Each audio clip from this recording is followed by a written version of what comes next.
Welcome to concept minds. कैसे हैं आप सभी लोग? मुझे उम्मीद है बहुत अच्छे होंगे। हमारी सोसाइटी में अक्सर देसी विदेशी, आर्यंस, नॉन आर्यंस, मूल निवासी का विवाद होते रहता है। और यह विवाद सिर्फ वैदिक कल्चर तक लिमिटेड नहीं है, बल्कि इंडस वैली सिविलाइजेशन के ओरिजिन में भी माइग्रेशन थ्योरी और इंडिजिनस थ्योरीज हैं।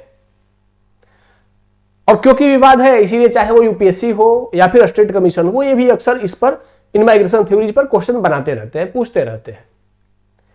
लेकिन क्या आप लोगों ने सोचा है कि who was the early Indians who established their first settlement in this land?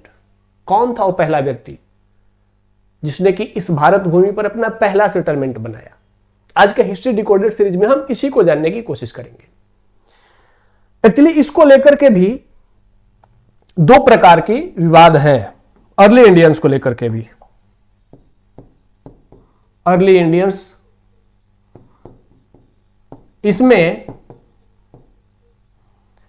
दो प्रकार के विवाद क्या है?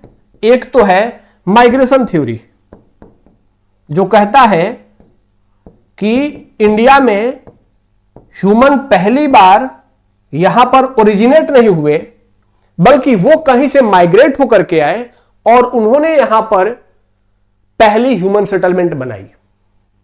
और दूसरी थ्योरी है जिसे कहते हैं इंडिजिनस थ्योरी। इंडिजिनस थ्योरी कहती है कि नहीं, पहला ह्यूमन सेटलमेंट जो कि इंडिया पर बनाया गया, जो भारत भूमि में बनाया गया, वो यहीं से जो ह्यूमन डेवलप हुआ, होमो सैपियंस डेवलप हुआ, उसी के द्वारा बनाया गया। अब अगर हम इन थ्योरीज की बात करें तो जो माइग्रेशन थ्योरी है, इसके बारे में हम, इसमें सबसे पहला जो थ्योरी है वह है आउट ऑफ अफ्रीका थ्योरी। अब इस आउट ऑफ अफ्रीका थ्योरी में एक फोटो है, ये देखिए आप लोग। इस फोटो में दिखाया गया है कि around 2 lakhs of year ago, लगभग 2 लाख साल पहले अफ्रीका में ह्यूमन सेटलमेंट स्टार्ट हुआ। पहली बार यहां पर होमो सैपियंस, क्योंकि बहुत सारी ह्यूमन स्पीसीज धीरे धीरे डेवलप होकर के और आज की जो होमो सैपियंस है वो विकसित हुई है। तो around 2 lakhs of years ago Africa में होमो सैपियंस का जन्म हुआ और वो धीरे धीरे अफ्रीका से, ये देखिए इस रीजन में, अफ्रीका से फिर अरबियन रीजन में, और फिर वहां से यूरोप और फिर इंडिया की ओर माइग्रेट होकर के आए और उन्होंने अराउंड 1700 बीसीई के आसपास पहला सेटलमेंट बनाया। तो इसमें क्या विचार है कि आउट ऑफ अफ्रीका थ्योरी कहती है कि 70,000 टू 60,000 ईयर्स एगो इंडिया में पहला ह्यूमन सेटलमेंट बना। और वो किसने बनाया? वो जो अफ्रीका से माइग्रेटेड होकर के लोग आए थे, उन्होंने बनाया था। और इसका एविडेंस अगर बात करें तो जो माइटोकॉन्ड्रियल डीएनए स्टडीज हैं, माइटोकॉन्ड्रियल डीएनए स्टडीज, वो कहती हैं कि जो इंडिया में स्पेशली करके जो अंडमान में जो ट्राइबल सोसाइटी बिलोंग करती है, उसका जेनेटिक मैचिंग अगर किया जाए तो जो अफ्रीकन ट्राइब्स हैं उनके साथ मैक्सिमम रूप से मिल जाता है। तो अगर यहां पर जो सबसे लास्ट में ट्राइब्स बसी हैं, क्योंकि आपको ध्यान, इसको देखिए थोड़ा, मैप को देखिए कि जो माइग्रेशन हुआ वो सबसे पहले नॉर्थ इंडिया में आया और उसके बाद धीरे धीरे साउथ इंडिया में आया और फिर उसके बाद म्यांमार से होते हुए और तब अंडमान निकोबार की तरफ गया। मतलब कि अंडमान निकोबार में जो सेटलर्स थे वो नॉर्थ इंडिया के बाद में वहां पर ह्यूमन सिविलाइजेशन पहुंची, ह्यूमंस पहुंचे और वहां पर सेटल्ड हुए। तो अगर अंडमान निकोबार का जो जेनेटिक डीएनए है वह अफ्रीका के लोगों से मैक्सिमम मैच करता है, तो इसका मतलब है कि अफ्रीका से माइग्रेटेड होकर के लोग आए और वो इंडिया में आकर के बस गए। यह भी देखा गया। अब बिलीव कैसे किया जाए कि भाई ह्यूमन का एवोल्यूशन अफ्रीका में ही हुआ, तो उसमें एक जेनेटिक रिसर्च किया गया, तो देखा गया कि जो हाईएस्ट जेनेटिक डाइवर्सिटी है, हाईएस्ट जेनेटिक डाइवर्सिटी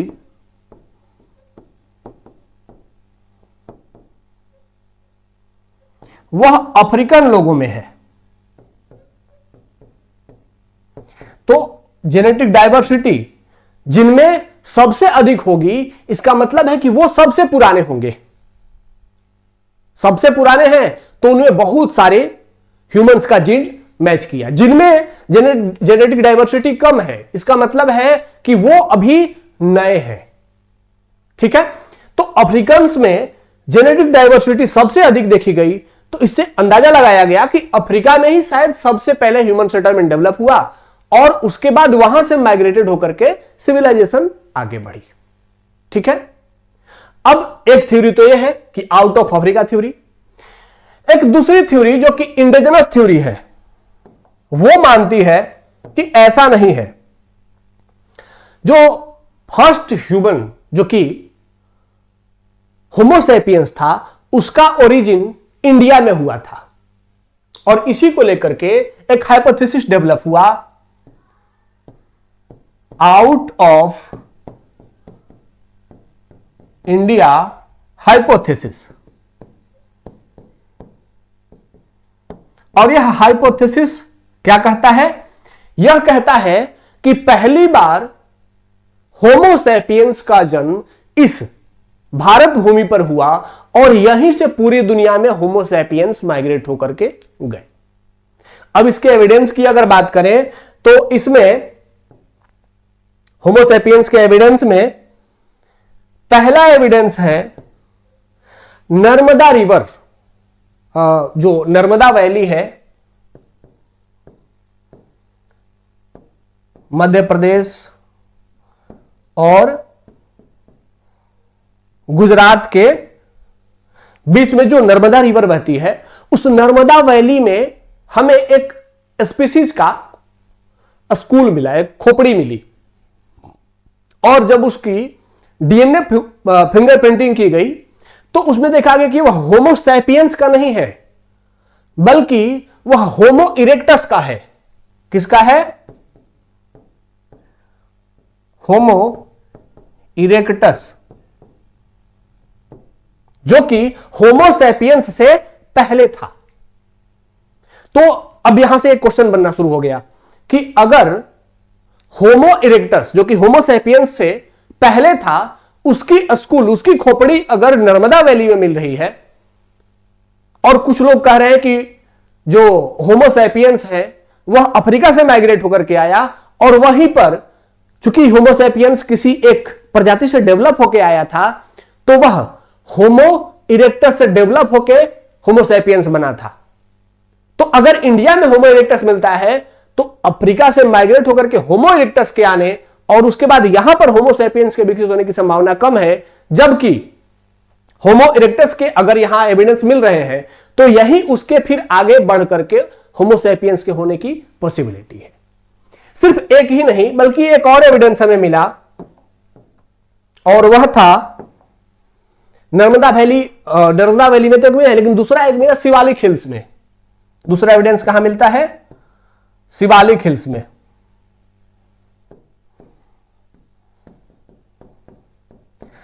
और यहां पर जो हमें एविडेंस मिला शिवालिक हिल्स में, वह रामापिथेकस का मिला।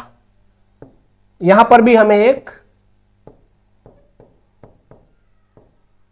रामापिथेकस का, और यह भी होमो सैपियंस से पहले है। तो जब दो ह्यूमन स्पीसीज जो कि होमो सैपियंस से पूर्वज है उसके, उनके एविडेंस हमारे यहां मिल गए, तो यह जो हाइपोथेसिस थी आउट ऑफ इंडिया हाइपोथेसिस कि इंडिया से माइग्रेट होकर के ह्यूमन सोसाइटी पूरी दुनिया में गई। इस हाइपोथेसिस को बल मिलने लगा कि यस, लगता है कि होमो इरेक्टस भी यहीं मिल रहे हैं, रामापिथेकस भी यहां मिल रहे हैं, तो वही आगे बढ़ करके होमो सैपियंस बने होंगे।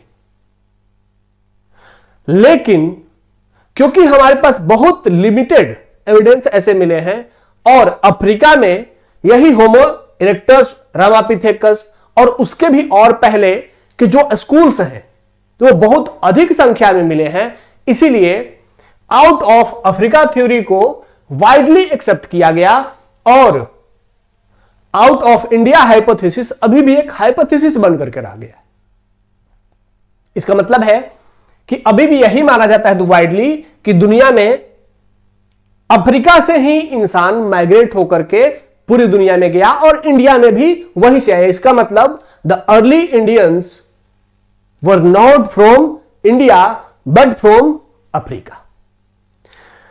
अब क्वेश्चन उठता है कि आउट ऑफ इंडिया हाइपोथेसिस आया क्यों? एक तो हमने देखे कि कुछ एविडेंस थे हमारे पास जिससे कि हमने एक अनुमान लगाया, लेकिन ये एविडेंस उतने स्ट्रांग नहीं थे जो अफ्रीका के एविडेंस को काउंटर कर सके। फिर भी हमने इस हाइपोथेसिस को प्रमोट किया, स्पेशली करके जो हमारे नेशनलिस्ट हिस्टोरियंस थे उन्होंने इस हाइपोथेसिस को सपोर्ट किया।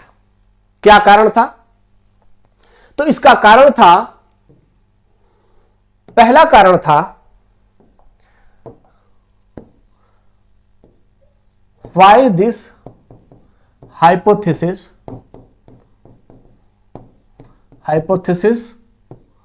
was promoted by historians। तो उसमें पहला था आर्कियोलॉजिकल एविडेंस। आर्कियोलॉजिकल एविडेंस जो कि हमें कहां से मिला? शिवालिक हिल से और नर्मदा से। दूसरा कारण क्या था? दूसरा कारण था काउंटरिंग कॉलोनियल नैरेटिव्स। ये क्या था भाई?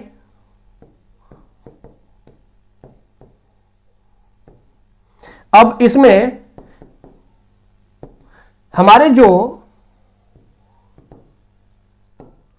इंडियन हिस्टोरियंस थे वो ब्रिटिश और इंपीरियल हिस्टोरियंस को काउंटर कर रहे थे, क्योंकि जो इंपीरियल हिस्टोरियंस थे वो कह रहे थे कि इंडिया का डेवलपमेंट कभी भी इंडियंस जो कि यहां से जो जन्म हुए थे उनके द्वारा नहीं किया गया, चाहे वो सिविलाइजेशन हो, कल्चर हो या कोई बहुत बड़ा अर्बन डेवलपमेंट हो, वो हमेशा माइग्रेटेड लोगों के द्वारा ही किया गया। चाहे वो इंडस वैली सिविलाइजेशन बनी हो, वैदिक कल्चर हो या फिर इस्लामिक इनोवेशंस के बाद डेवलपमेंट हो, ये ऐसा उन्होंने बताया। तो उसको काउंटर करने के लिए हमारे जो इंडियन हिस्टोरियंस थे, जो कि नेशनलिस्ट हिस्टोरियंस थे, उन्होंने इस हाइपोथेसिस को प्रमोट किया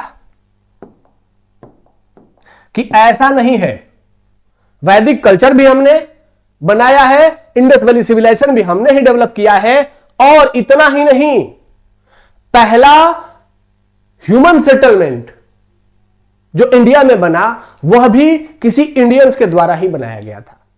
तो एक तो था कि हमारे पास कुछ आर्कियोलॉजिकल एविडेंस थे, और दूसरा था कि हमारे अंदर एक फीलिंग आ गई थी कि हमें किसी भी तरीके से जो कॉलोनियल नैरेटिव्स है उसको काउंटर करना है। तो उसको काउंटर करने के लिए हमारे हिस्टोरियंस थोड़े आगे बढ़ करके और थोड़े से एविडेंस को भी बढ़ा चढ़ा करके दिखाने लगे। साथ ही एक तीसरा था desire to assert civilisational pride. यह भी उसी से जुड़ा हुआ है। हम अपने सभ्यता के गौरव को बढ़ा चढ़ा करके दिखाना चाहते थे। हमारे कुछ हिस्टोरियंस थे वो बढ़ा चढ़ा करके दिखाना चाहते थे, इसीलिए इस हाइपोथेसिस को उन लोगों ने प्रमोट किया। लेकिन क्योंकि एविडेंस अफ्रीका को लेकर के ज्यादा थे, इसीलिए आज भी African migration theory widely accept की गई। लेकिन हमारी जो आउट ऑफ इंडिया हाइपोथेसिस थी वह उतना ज्यादा प्रमोट नहीं हो सकी। अब जो ये माइग्रेशन थ्योरी है, वह सिर्फ अर्ली इंडियंस तक नहीं था, मैंने कहा ना कि वो इंडस वैली सिविलाइजेशन में भी था। तो इंडस वैली सिविलाइजेशन में क्या थ्योरीज थी, ये तो हमने अर्ली इंडियंस को देख लिया।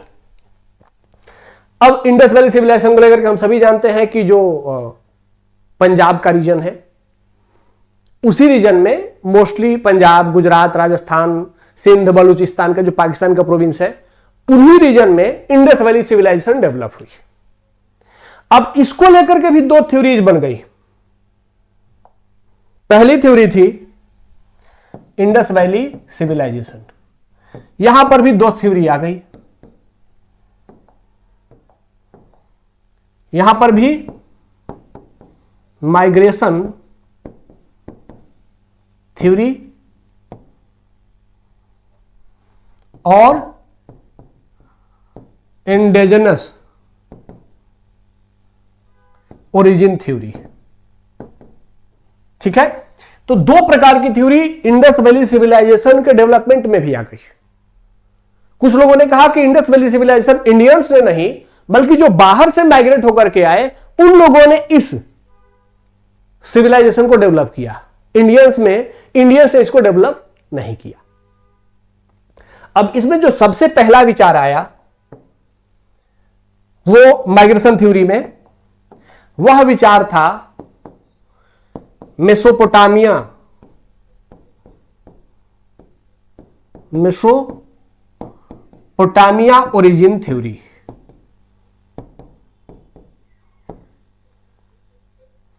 और इस थ्योरी में यह कहा गया कि जो इंडस वैली सिविलाइजेशन है वो देखा गया कि मेसोपोटामिया से उसका लिंकेज है, क्योंकि मेसोपोटामिया से वो ट्रेड करते थे और इसके एविडेंस मिले हैं। जो मेसोपोटामियाई सिक्के थे, क्वाइंस थे, सील्स थे, वो यहां मिले हैं। एंड मेसोपोटामिया के रीजन में हमारे यहां के जो इंडस वैली सिविलाइजेशन के सील्स थे वो भी वहां पर मिले हैं।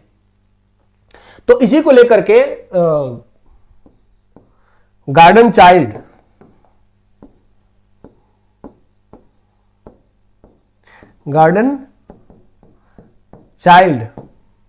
और स्टुअर्ट पिगट, इन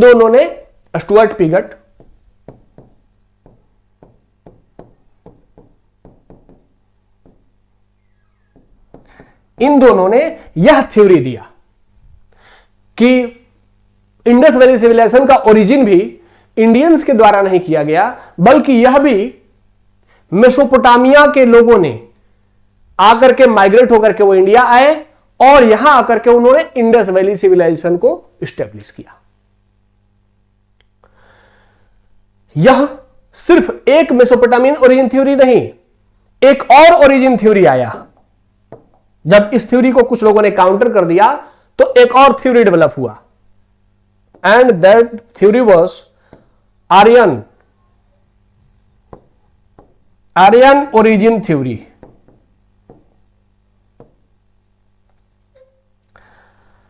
और मॉर्टिमर व्हीलर ने यह कहना शुरू किया, आर्यन ओरिजिन थ्योरी उन्हीं की थी, मॉर्टिमर व्हीलर।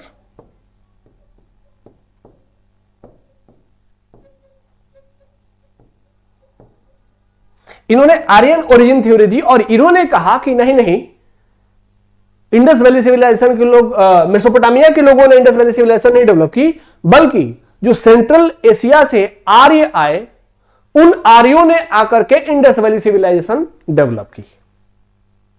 मैं इसके अंदर में नहीं जाना चाहता कि इंडस वैली सिविलाइजेशन को लेकर के या फिर आर्यन ओरिजिन को लेकर के, मेसोपोटामियन ओरिजिन को लेकर के क्या क्या आइडियाज थे, उसको कैसे काउंटर किया गया, उसके क्या सब काउंटर्स थे, उसमें हम नहीं जाते। हम बस थ्योरीज जानते हैं कि जो माइग्रेशन और इंडिजिनस थ्योरी थी वो इंडस वैली सिविलाइजेशन में भी थी। तो इसमें भी दो थ्योरीज हो गई, एक मेसोपोटामियन ओरिजिन थ्योरी, इसी को कुछ लोग ईरान ओरिजिन थ्योरी भी कहते हैं, और दूसरा है आर्यन ओरिजिन थ्योरी। लेकिन ऐसा नहीं था कि सिर्फ माइग्रेशन थ्योरी ही इंडस वैली सिविलाइजेशन में थी, बल्कि इंडिजिनस ओरिजिन थ्योरी भी हमारे यहां कंटिन्यू डेवलप हो रही थी। और जो इंडियन हिस्टोरियंस थे, जब उन्होंने इस पर रिसर्च करना शुरू किया तो उन्होंने इसको कल्चरल कंटिन्यूटी थ्योरी के रूप में डेवलप किया।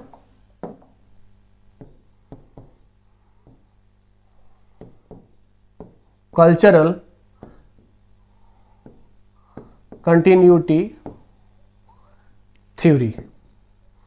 और इसमें कहा गया कि जो इस इंडस वैली सिविलाइजेशन से पहले की जो कल्चर्स थी, इंडो इरानियन कल्चर, कुल्ली कल्चर, आमरी कल्चर, नाल कल्चर, इन कल्चर्स ने धीरे धीरे डेवलप होकर के सिविलाइजेशन का रूप लिया। और इस थ्योरी में जो सबसे बड़ा नाम जिसने कि इस थ्योरी को प्रमोट किया वह थे बी लाल। हालांकि बाद में बहुत सारे हिस्टोरियंस इसके साथ जुड़ते चले गए। बी लाल ये आर्कियोलॉजिस्ट थे। तो इन्होंने जो आर्कियोलॉजिकल एविडेंस थे उनका अध्ययन किया और उसके आधार पर इन्होंने बताया कि नहीं, यहां की ही जो कल्चर्स थी वही डेवलप होकर के इंडस वैली सिविलाइजेशन बन गई। ठीक है, सिर्फ इंडियंस ने नहीं बल्कि इस थ्योरी में लेकर के जो उस दौर के यूरोपियन हिस्टोरियंस थे उन्होंने भी रिसर्च किए और उसमें रेमॉन्ड एल्किन, उनका नाम बड़ा फेमस है, रेमॉन्ड एल्किन, इन्होंने भी यही बात दोहरा दी कि इंडियन सोसाइटी जो इंडस वैली सिविलाइजेशन डेवलप हुआ वह किसी बाहरी ने नहीं बल्कि यही के लोगों ने धीरे धीरे उसको डेवलप किया है।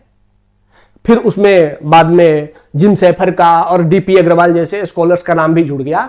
तो इस तरीके से इंडस वैली सिविलाइजेशन में भी माइग्रेशन थ्योरी और इंडियनस थ्योरी को लेकर के विवाद बना रहा। अगला है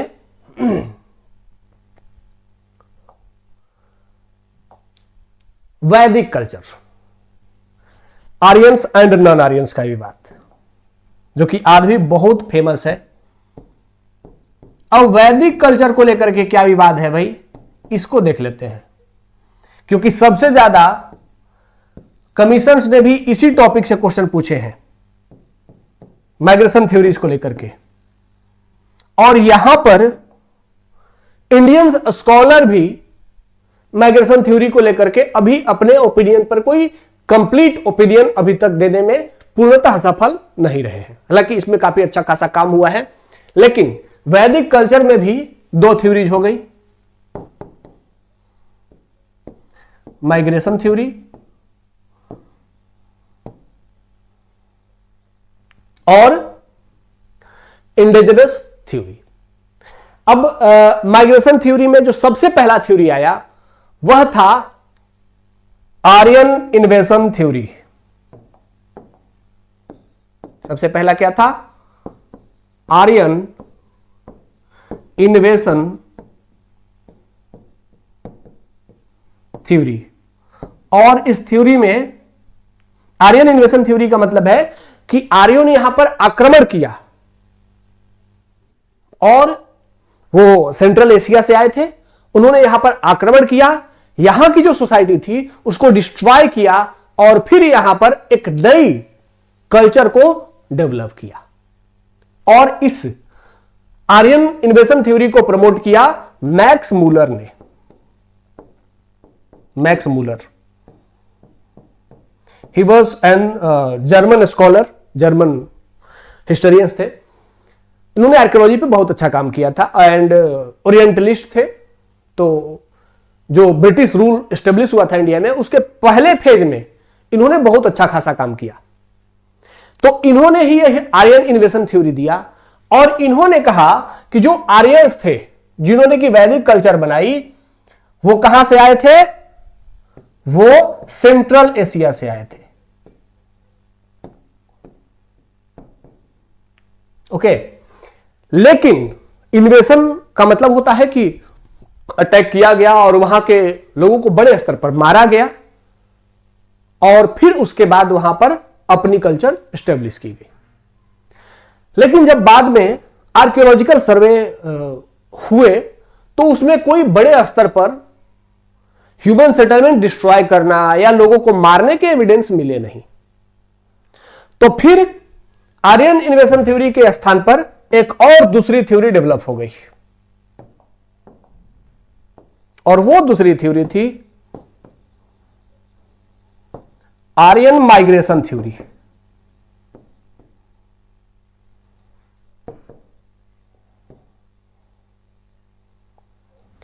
अभी आर्यन माइग्रेशन थ्योरी क्या है भाई?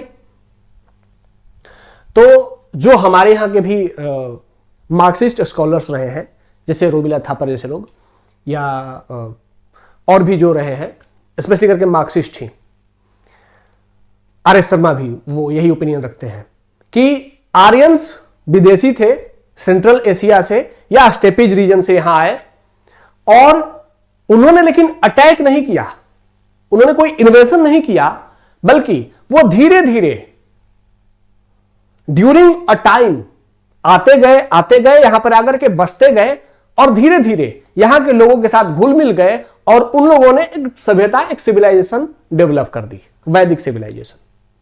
इसमें सबसे प्रोमिनेंट नाम आर्यन माइग्रेशन थ्योरी में आता है रोमिला थापर का।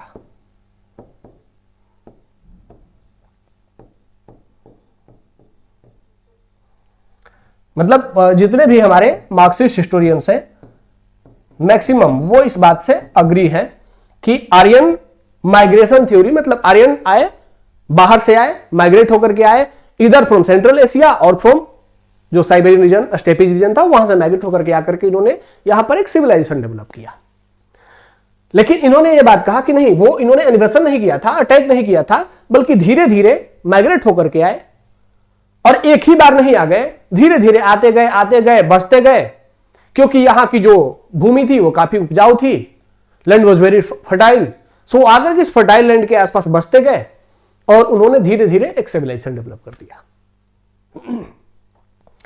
लेकिन यह माइग्रेशन थ्योरी ही सिर्फ वैदिक कल्चर को लेकर के नहीं है, बल्कि इसमें भी इंडिजिनस थ्योरी डेवलप हुई, और इसमें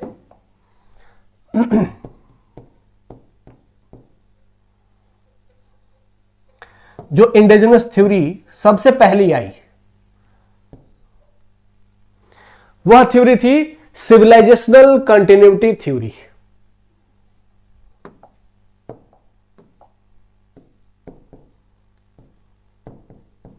थोड़ा समझिएगा यहां पर, सिविलाइजेशनल कंटिन्यूटी थ्योरी क्या थी यह थ्योरी भाई? तो इसमें माइकल डेनियो और मीनाक्षी जैन जैसे हिस्टोरियंस आते हैं। माइकल डेनियो ने कहा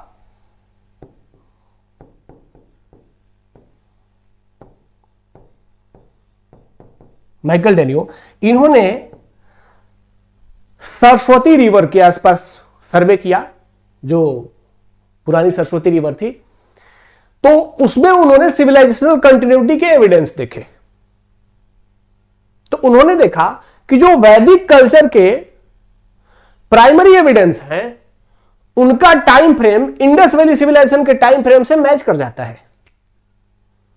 तो इन्होंने कहा कि इंडस वैली सिविलाइजेशन में जो जो सरस्वती सिविलाइजेशन थी, उन्होंने उसको सरस्वती सिविलाइजेशन कहा, कि जो सरस्वती सिविलाइजेशन थी वह 5000 BCE के आसपास डेवलप हुई, और वही धीरे धीरे फिर वैदिक कल्चर में कन्वर्ट होती गई। वह कोई अलग सिविलाइजेशन या अलग कल्चर या अलग कोई माइग्रेशन नहीं था, बल्कि यहीं के लोगों ने पहले सरस्वती रिवर के आसपास सिविलाइजेशन डेवलप किया, और वह सिविलाइजेशन सरस्वती रिवर के आसपास से धीरे धीरे पूरे देश में फैल गई। ठीक है, तो सिविलाइजेशनल कंटिन्यूटी थ्योरी आई माइकल डेनियो की। किस रिवर के आसपास इन्होंने बात करी थी? सरस्वती रिवर के आसपास।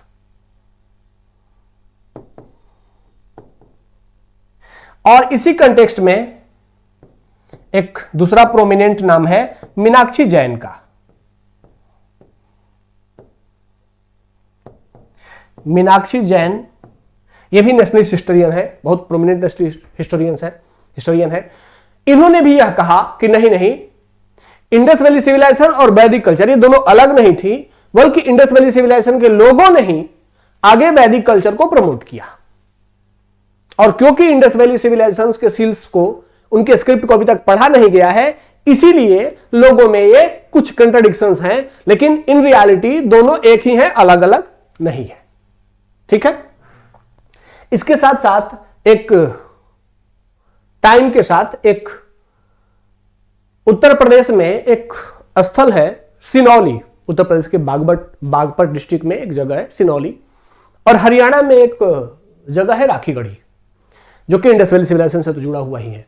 जब बाद में वहां पर और खुदाई की गई तो डगिंग के बाद जो कुछ मटेरियल्स मिले, आर्कियोलॉजिकल एविडेंस मिले, उसमें चैरियोट मिला, रथ मिला, वुमेन वॉरियर्स मिली, महिला जो मिली वो सैनिक के वेश में थी, और देखा गया कि ये तो वैदिक कल्चर के प्रोमिनेंट एविडेंस है, क्योंकि वैदिक कल्चर में महिलाएं लड़ाकू होती थी और रथों को चलाना यह वैदिक कल्चर के लोगों के लिए एक आम बात थी, साधारण बात थी। लेकिन इंडस वैली सिविलाइजेशन में ऐसे कोई रथ बहुत दिखे नहीं है, तो इसका मतलब है कि यह वैदिक काल के एविडेंस है। लेकिन जब उसकी कार्बन डेटिंग की गई, उसका एज निर्धारण किया गया, तो वो अराउंड 5000 बीसीई के आसपास का हो गया। मतलब इंडस वैली सिविलाइजेशन का जो फर्स्ट फेज है उस टाइम तक का वो उससे मैच कर गया। अब बड़ा दिक्कत हो गई। अभी तक हम ये मानते थे कि जो वैदिक कल्चर है वो 1500 बीसीई के आसपास शुरू हुआ है, जो कि मैक्स बुलर ने एक एविडेंस दिया है। लेकिन यह जो एविडेंस मिला सिनौली और राखीगढ़ी से, इसने वैदिक कल्चर के एविडेंस को 5000 बीसीई तक पहुंचा दिया। तो और ज्यादा बड़ा कॉन्ट्रडिक्शंस आने लगा कि इसको क्या माना जाए, माइग्रेशन थ्योरीज में आर्यन माइग्रेशन थ्योरी को सपोर्ट किया जाए या सिविलाइजेशनल कंटिन्यूटी थ्योरी को प्रमोट किया जाए।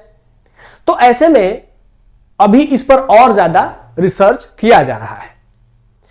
लेकिन सिर्फ यहीं तक हमारी हिस्टोग्राफी रुकी नहीं थी, बल्कि इंडियन हिस्टोरियंस ने और रिसर्च करके एक नई थ्योरी लेकर के आए, और वो नई थ्योरी थी जो इसी का पार्ट थी, और वह थी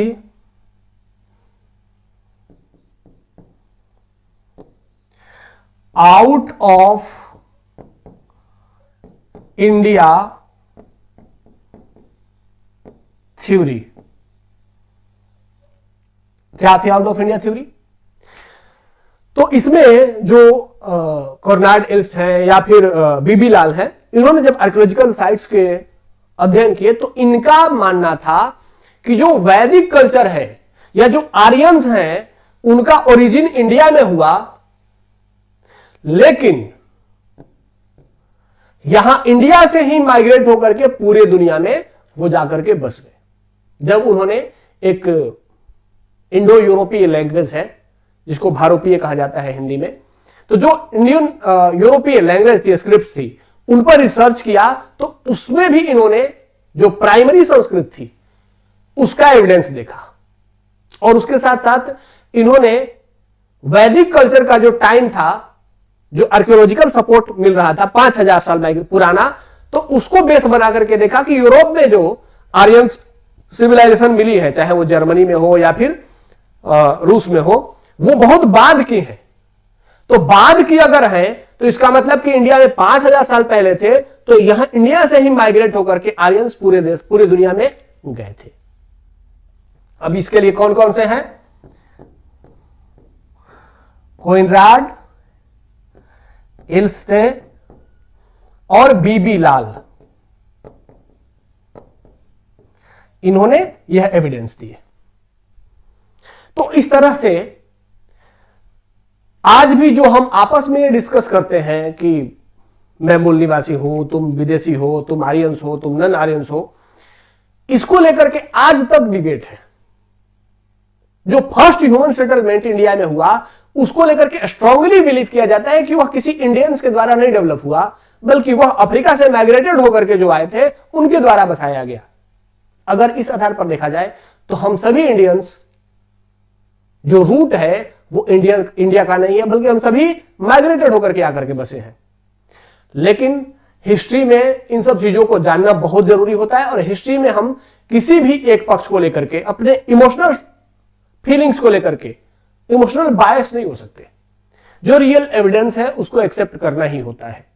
लेकिन ये जो भी थ्योरीज है, जैसे जैसे और आर्कियोलॉजिकल एविडेंसेस ढूंढे जाएंगे, उन पर काम किया जाएगा, धीरे धीरे ये सारी थ्योरीज अपने आप कोई एक कंक्लूजन की ओर माइग्रेट हो जाएंगी। तो लेट्स वेट, एंड इस सीरीज में आप लोग जुड़े रहिए, इस चैनल को सब्सक्राइब करिए, ताकि ऐसे ही हिस्टोरिकल एविडेंस के साथ आपके जो भी डाउट्स हैं उन सबको हम धीरे धीरे कंटिन्यू करेंगे, समाप्त करेंगे। ठीक है, चलिए आज के लिए इतना ही, धन्यवाद, जय हिंद।